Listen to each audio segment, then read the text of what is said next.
Susubukan ko tong top movers. Then, ito yung pipindutin ko. So, pag pinindot mo na yon ay meron na akong si negative. Ibig sabihin tong 0.67, natalo na ako ng 67. 0.67, nasa 34 pesos. So, ito, biglang tumaas tong ENC, no? Sa within 4 hours, 15 minutes. So, nagiging slight pataas siya dito. Dito ako nagbe-base kasi. So, try natin mag-trading at susubukan natin kumita ng a simple penny. Kaso bumababa siya, hindi pwede akong mag-decision ng kaagad ng bigla-bigla kasi nga baka biglang bababa to, matatalo na ako. So, susubukan natin ng long position dito. So, try natin ng position. So, buy long. Minimum order amount is 1 USDT. Meron pa akong dito natitira. So, kung ganun, ay pag na 0% ka, i-adjust mo lang to. Makakapag ka na ng 0.14 quantity. So, magbe-base ka ng buy long position dito. So, buy long ako ngayon. Nandito na yung order ko. ENS or Ethereum name service, no? So, tingnan natin kung kikita tayo dito. So, nagiging 0.5%. So, pag biglang tataas to, pag kumita na ako ng 0.50 dito, pwede ko nang i-close yung position ko dito. So, Ethereum name service yung trinade ko ngayon. Hintayin natin, baka magkaroon tayo ng dito. Kaso natalo na ako dito sa Blush 0.89. So, hintayin natin, baka makabawi tayo dito sa ENS. Ganun lang at naka-basic lang to. So, i-maximize yung graph natin para malaman natin yung time frame, yung 15 minutes interval ng price ng yung trade natin. Medyo bias lang kasi to. Kung dito ka nag-trade, ang laki ng kikitain mo dito. So, 4 hours yun, yung 1 hour interval ng Ethereum. So, sana nga hindi siya bababa ng bigla dito para manalo tayo dito. So, within 4 hours, ang laki ng kikitain mo sana dito. At balik tayo dito sa ating exit ako dito. At tingnan natin kung magkano ang kikitain natin ngayon dito sa natin. So, exit. Hindi ko kasi ma-view dito. Stop. Then, balik tayo dito. So, bigla. So, nag-percentage na siya. Nag-green na siya. Ibig sabihin na mayroon siyang slight flow ng ating price. So, ibig sabihin ng slight flow na sinasabi ko ay magkaroon siya ng increase ng ating trading natin dito sa Ethereum name service or ENS. So, susubukan. Yan. Kumita na ako ng 0.1. Saan ka pa? So, kung 0.5 to, magiging So, meron siyang slight lang na konting up ng ating price, ay pwede mo na siyang i-close. Bumaba siya. 0.1 na. So, Ethereum name service. So, susubukan natin natin yung susubukan nating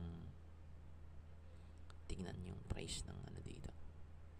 Ito yung trinade natin ngayon ay ito yung pangalan, yung trinade natin na ENS or Ethereum name service. Yung circulating supply niya is 31,615 ENS yun. Yung total supply niya is 100 million. Ito, makikita mo dito. So, yung current price niya ngayon is 30.68. So, yung contract na, ito yung contract niya. Pwede mo siyang i-add ng iyong tawag dito, yung Trust Wallet.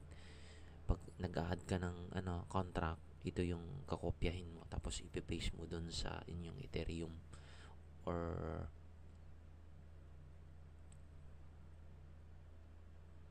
so ito yung chain explorer niya. Pag pwede mo siyang i-explore yung address niya dito sa etherscan.io or yung solscan.io. Yung UCID is 1385 para mayroon tayong idea. So, ito yung all-time high niya is 85.69 nung November 11, 2021, 3 years ago. So, yung pinakamababa niya is ito, 32.56.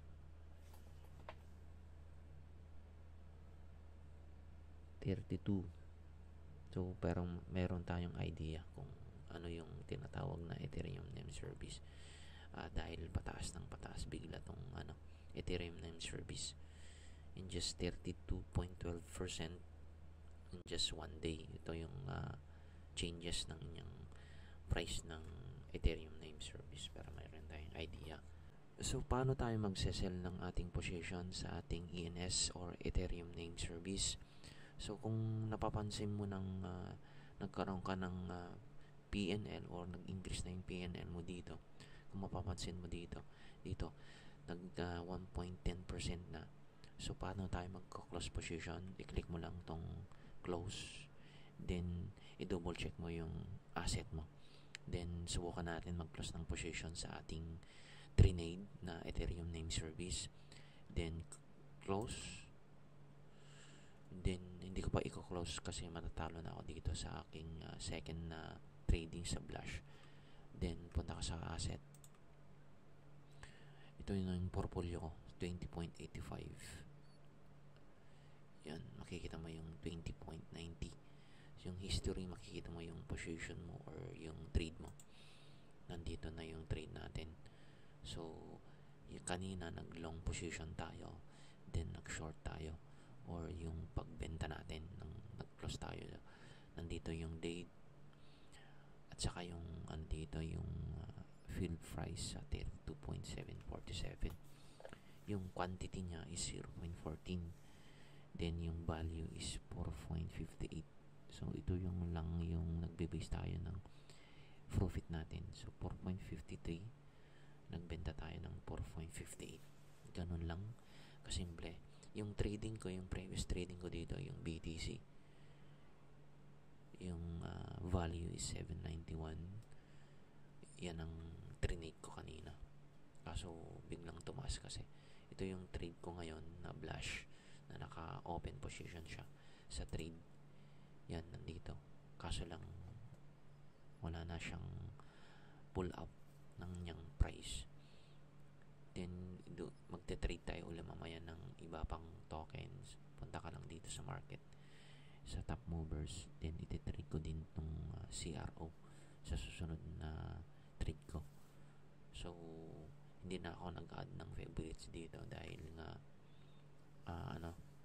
mas focus ako sa top movers kasi mas maganda yung percentage. So 30.21% yung kikitain mo. Ang laki, no? So punta ka sa market, no? Nandito yung earn. So pwede mo siyang i-download din yung kung may extra kang USDT dito, kikita ka ng APR mo, yung daily income mo sa USDT mo. Ganun lang kasimple dito sa Flipster. Pwede mo nang i-download or mag-register yung account gamit yung code ko dito sa video na to. Thank you.